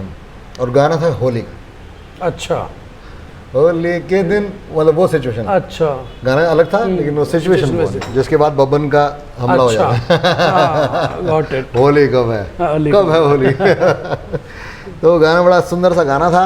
वो था रंग उड़ा तन से जुड़ा ऐसे हमें तू रंग लगा, डा डा डा डा डा डा डा डा डा डा डा डा डा डा, होली है होली रंगों की चले गोली, ला ला ला ला ला ला ला, ऐसा गाना था वो। अरे वाह। तो वो ये गाना मैंने किया और वो आया गाना। और वो मोहन, ये जो उसके फिल्म के जो जिसमें ठाकुर कौन बने थे साउथ वाले, अपने काफ़ी नामी एक्टर हैं, क्या नाम भूल गया। खैर, तो वो गाना पसंद भी हुआ। Honestly, मैंने मूवी देखी नहीं है, मैंने भी नहीं देखी। रिव्यूज पढ़ के देखने का मन नहीं किया था और मैंने भी नहीं देखी। बट दिस इज गाना बहुत एनर्जेटिक और मस्त गाना है। बहुत बहुत अच्छा सा गाना था वो। तो वो गाना आया और यूं करके हुआ है कि राम गोपाल वर्मा के बहुत सारे प्रोजेक्ट्स उस टाइम लगातार बैक टू बैक आ रहे थे। एक और फिल्म थी डिपार्टमेंट करके, फिल्म संजय दत्त वाली। तो हुआ ये कि वहाँ पे उसमें दूसरे म्यूजिक डायरेक्टर थे, वो भी यंगस्टर्स थे, संदीप धर्म। अच्छा। मैं उनके लिए सबसे पहले मैं संदीप धर्म से मिला था किसी एड फिल्म के, कोई जिंगल की कुछ ये थी, उसमें मैं उनसे मिला था। और फिर उन्होंने कहा कि रविंदर यार एक फिल्म है डिपार्टमेंट, उसमें कुछ 4-5 लाइनें हैं, गाओगे? मैंने गा दूँगा। तो वो एक चीनी कुछ करके ऐसे गाना कुछ वो था, वो आइटम सॉन्ग टाइप का। अच्छा। मेनली फीमेल ओरिएंटेड था। तो वो किया मैंने, तो वो भी लगा, लेकिन वो छोटी सी कुछ लाइनें, थोड़ा थोड़ा ही था, वो सब होता रहा। फिर राम गोपाल वर्मा की एक और फिल्म बन रही थी, रक्त चरित्र। हाँ, अब काफ़ी अच्छी मूवी है, काफ़ी अच्छी मूवी है। उस फिल्म के मतलब क्योंकि वो ओरिजिनली तेलुगु मूवी थी और उसमें उन्होंने मतलब काफ़ी लंबा चौड़ा बड़ा प्रोजेक्ट था वो। रक्त चरित्र 1, रक्त चरित्र 2 ऐसा कहानी थी। रक्त चरित्र का टाइटल सॉन्ग रिकॉर्ड हो रहा था। तो अनयूजुअल आवाज़ की खोज में संदीप धर्म जो थे वो थे, उनको लग रहा था क्या करें। तो उन्होंने कहा यार कोई नहीं, एक बार रविंदर की आवाज़ भी ट्राई करते हैं। वो 6/8 का गाना ऐसा वो चल रहा है और वो बड़ा आक्रामक टाइप का गाना है। और गाना क्या है वो, मतलब वो एक्सप्रेशन है बिल्कुल पूरा ही। और वो पहली बार ऐसा हुआ कि नॉर्मली लोग मुझे मेरी थोड़ा पावरफुल टाइप की सिंगिंग के लिए, थोड़ा हायर स्केल के गानों के लिए मुझे अप्रोच करते थे। यार वो सुखविंदर जी स्टाइल का कुछ गाना हो तो रविंदर से करा लो, वो एक इमेज। लेकिन उन्होंने उल्टा किया, वो उसका स्केल इतना लो स्केल, मतलब वो पूरा टाइम एकदम खरज वाला गाना था, भयंकर खरज। अच्छा। हाँ, अरे बाप रे, वो पूरा मतलब वो गाना रिकॉर्ड करते करते मुझे खांसी आने। मैंने कहा यार संदीप क्या करा रहा भाई, मेरा गला खराब हो जाएगा यार। बोले कोई नहीं, तू गा यार। But you took the challenge. Yes, मैंने कहा ठीक है करते हैं। तो वो गाना मैंने गाया, मिला तो मरेगा। और वो बड़ा ऐसा उसका अरेंजमेंट ना बड़ा ताकतवर था। और हुआ ये कि वो गाना थीम सॉन्ग टाइप का था, जो कि पूरी फिल्म में बार बार आता है थीम। और उस पर कोरियोग्राफी, रेमो की कोरियोग्राफी में वो बड़ा जोरदार गाना हुआ। शुरू में तो मुझे लगा, मैंने कहा यार ये गाना भी ऐसे ही खुश होने वाला है। लेकिन हुआ ये कि वो कोरियोग्राफी के चक्कर में और वो पावरफुल बीट्स और म्यूज़िक के चक्कर में उस गाने को भारत में होने वाले जितने भी डांस रियलिटी शोज हैं, आप ये मान लीजिए कि एक भी रियलिटी शो ऐसा नहीं जिसमें वो गाना नहीं बजा। बिल्कुल सही कह रहे हैं। और वो इतना चढ़ा, इतना चला, इतनी कोरियोग्राफी हुई, इतने कोरियोग्राफर्स ने उसको कोरियोग्राफ किया अपने अपने हिसाब से। माहौल ही बना रहा लंबे टाइम तक। वो गाना बहुत चला, आज तक भी चलता है। कमाल।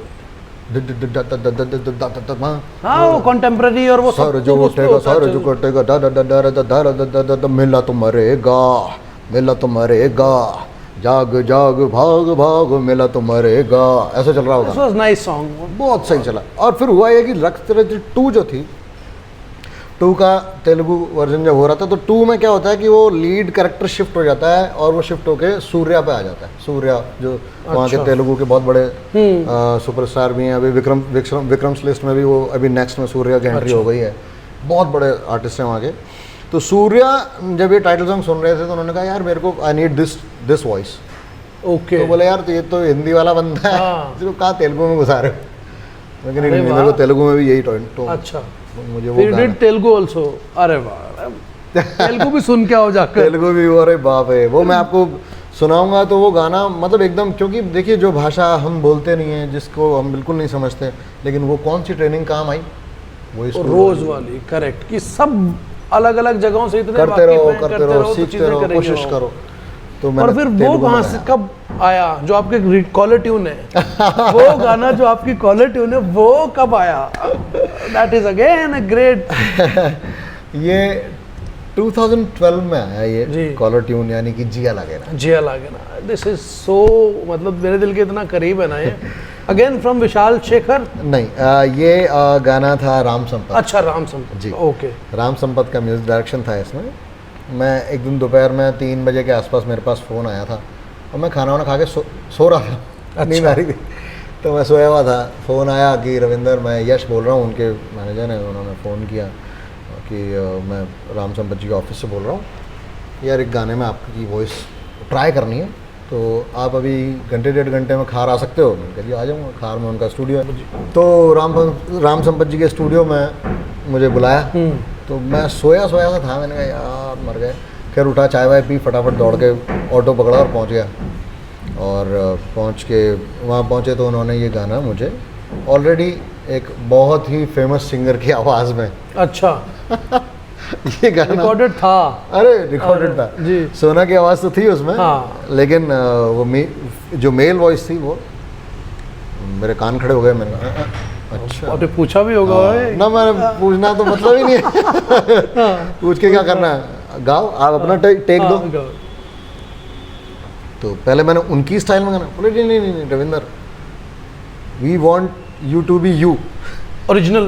तो रविंद्र उपाध्याय ही रहो, तो अपनी स्टाइल में ये कंपोजिशन को कैसे गाओगे, चेंज करो थोड़ा, ये करो। तो मैंने कहा ठीक है सर, मैं फिर ट्राई करता हूँ। तो मैंने 4-5 बार उसको किया और फिर जब वो 2-3 बार मैं गा चुका तब राम संपत जी आए स्टूडियो में। उस टाइम तक तो साउंड इंजीनियर ही बैठे हुए थे।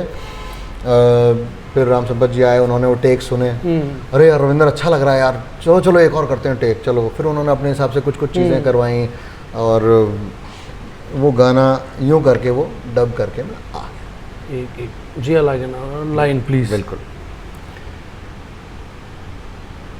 क्या जाने क्यों है, क्या जाने कैसी अनदेखी सी डोर, ओ क्या जाने क्यों है, क्या जाने कैसी अनदेखी सी डोर, जो खींचती है जो ले चली है अब यूं मुझे तेरी ओर, जिया लागे ना तुम बिन मोरा, जिया लागे ना तुम बिन मोरा।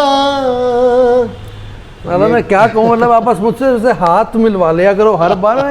इतना ये गाना इतना दिल के करीब है ना, सही में सुन के बहुत शांति मिलती है। This is amazing. ये सारी हो गई। अब बस मेरे साथ मजबूरी एक ये होती है कि मैं हर शो में यही बोलता हूँ लास्ट में कि मुझे 5 घंटे दे दो अगर आप किसी के साथ बैठने को, तो मैं सारी स्टोरी सुना दूंगा। बट मजबूरियाँ ऐसी है कि हमें एंड नोट पे जाना पड़ता है। बिल्कुल। बट एंड नोट पे जाने से पहले then you came back to Jaipur. Yes. मैं सिर्फ ये जानना चाह रहा हूँ, आज के जो यंगस्टर्स हैं, जो और लोग हैं, चढ़ना उतरना, उन सब के बीच में बैलेंस नाम की एक चीज़ है बहुत जो बना के चलते हैं तो आप खुश रहेंगे। यस। उस बैलेंस को मेंटेन करने के लिए व्हाट टेक्निक्स यू यूज, क्योंकि मुझे आप बहुत बैलेंस लगते हैं पर्सनली, बहुत बैलेंस लगते हैं। देखिए 2 चीज़ें हैं। पहली चीज़ तो ये है कि कई बार परिस्थितियाँ आपको कहती हैं कि अपना एक सपोर्ट सिस्टम बनाओ, लेकिन हम लोग इग्नोर कर देते हैं।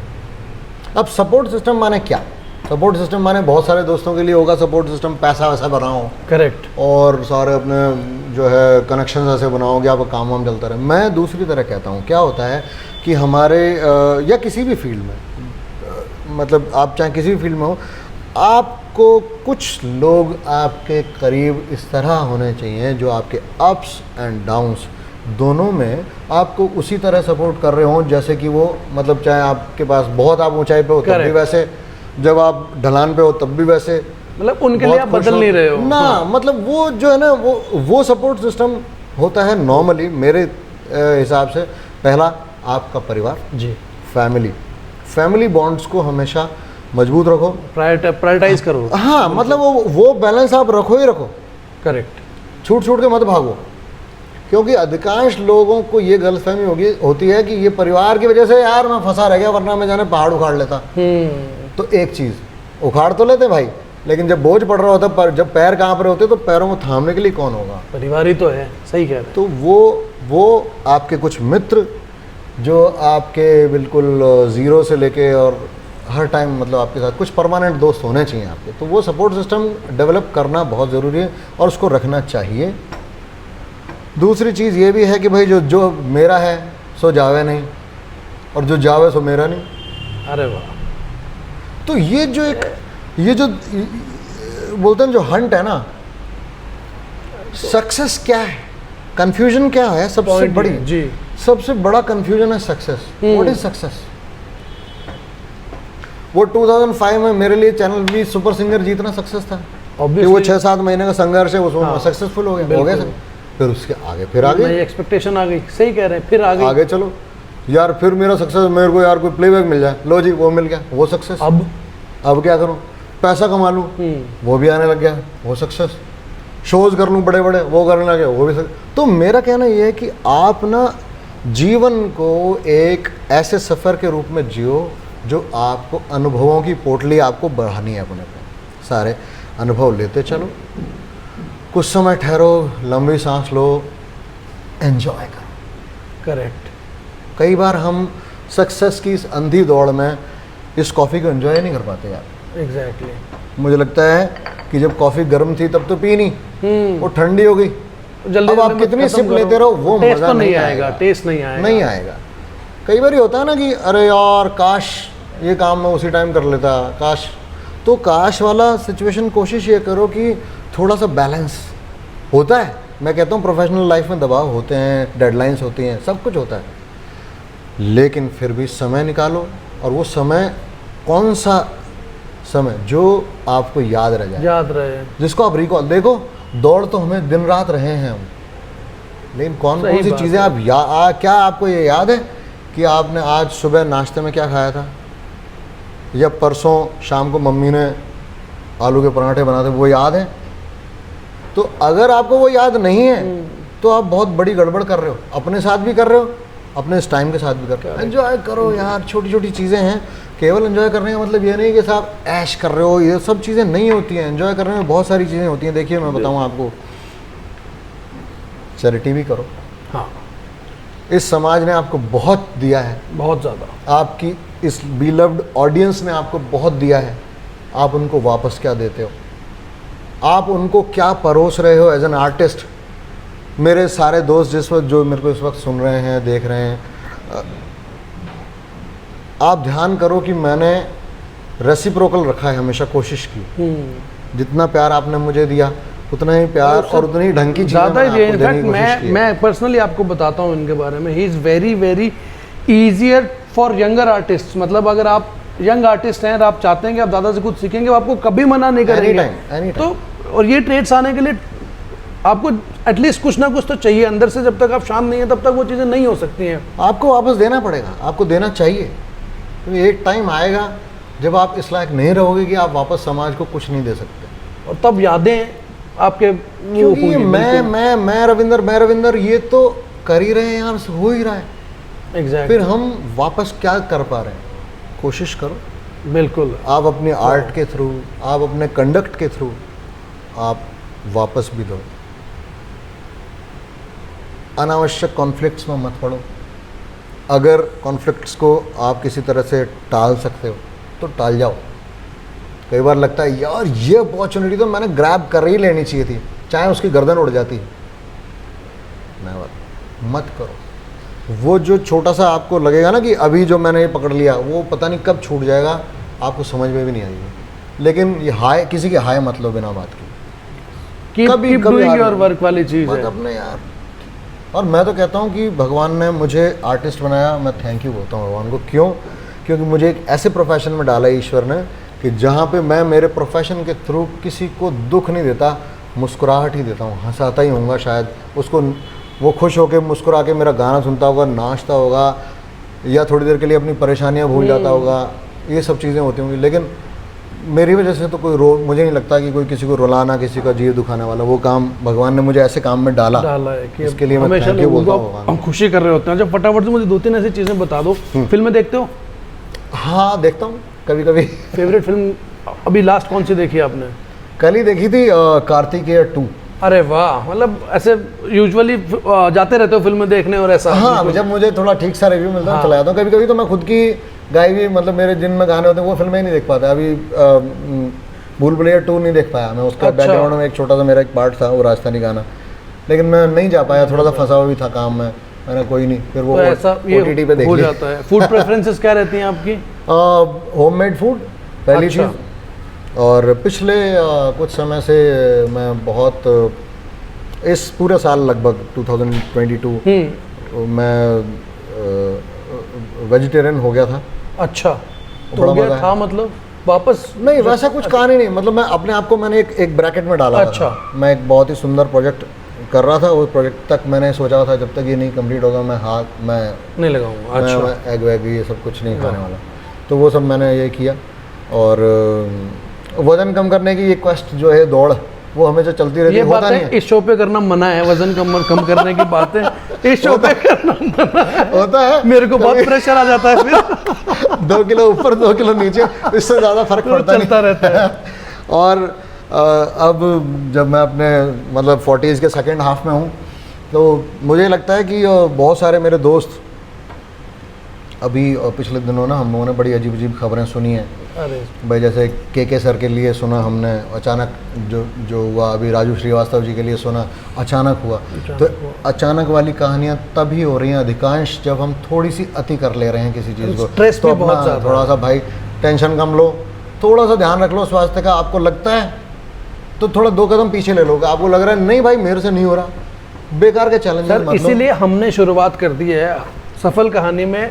सबसे बड़ा इंपॉर्टेंट चीज़ ये है कि नो नेगेटिव कंसर्न लेके चलते हैं। कोई नेगेटिव बात पे जाने का ही नहीं। इनफैक्ट मतलब जो स्ट्रगल स्टोरीज में भी नेगेटिव पॉइंट्स है ना, वहाँ पे भी हम नहीं जाते हैं। जस्ट मेक देम कि चीज़ें इंस्पायर करने वाली हैं। आपसे आप बात करके ज़्यादा मज़ा आया बहुत, एंड कोशिश करूँगा कि हम फिर से मिलेंगे, फिर से बात करेंगे। मिलेंगे, सारे दोस्तों से मिलके मजा आ गया आज मुझे। और ये जो लंबी कहानी है, तुमको तो बोलने नहीं दे रहा आज। अच्छी बात है ना, बहुत अच्छी बात है। मैं बहुत टाइम से सोच रहा था कि ऐसे ऐसी चीज़ें आए। तो फाइनली अब मैं बताता हूँ आप लोगों को जो मेरा पार्ट है लास्ट का। जिंदगी में अगर इंस्पायर होना है ना, तो इंस्पायर होने के लिए आपको पेशेंस रखना बहुत इंपॉर्टेंट है। मैंने भैया से आज सीखा है। पेशेंस नहीं है तो आप कुछ नहीं कर पाओगे। स्ट्रगल हमेशा लंबा होता है। 2 महीने का स्ट्रगल नहीं होगा। स्ट्रगल होगा आपका 5 साल का, 10 साल का, और उससे जो आप चीज़ें सीखोगे वो आपकी सक्सेस हो नहीं हो, लेकिन आपका एक्सपीरियंस जरूर होगा, और जो हम शेयर करते रहते हैं। आप देख रहे थे सफलकहानी.com। मैं हूं मन ग्रोवर और आप हमारे साथ है रविंद्र उपाध्याय। भैया गाते गाते ही शो को कुछ करेंगे, तो आपका मोस्ट फेवरेट गाना जो आपको पसंद हो वो।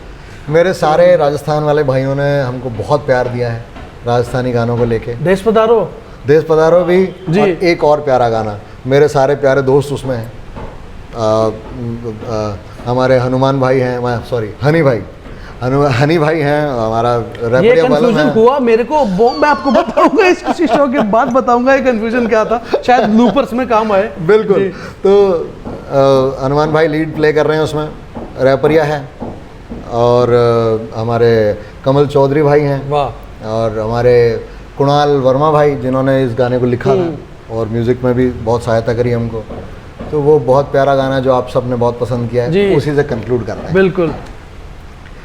थारा रूप रंग सो कोई सोनो नाई जग में, थारा रूप रंग सो कोई सोनो नाई जग में सूरज चंदा के बहतो सागर मन जग सारो अब ना भावे हरियाला बनाओ नादान बनाओ हरियाला बनाओ नादान बनाओ मैं सूती बादल महल बनी ने क्यों जगानियो क्या बात है। मैं सूती बादल महल बनी ने क्यों जगानियो एक तू ही जाने थारी प्रीत बसी रग रग में एक तू ही जाने थारी प्रीत बसी रग रग में सावणियों बह जावे झरझर यादां जद माने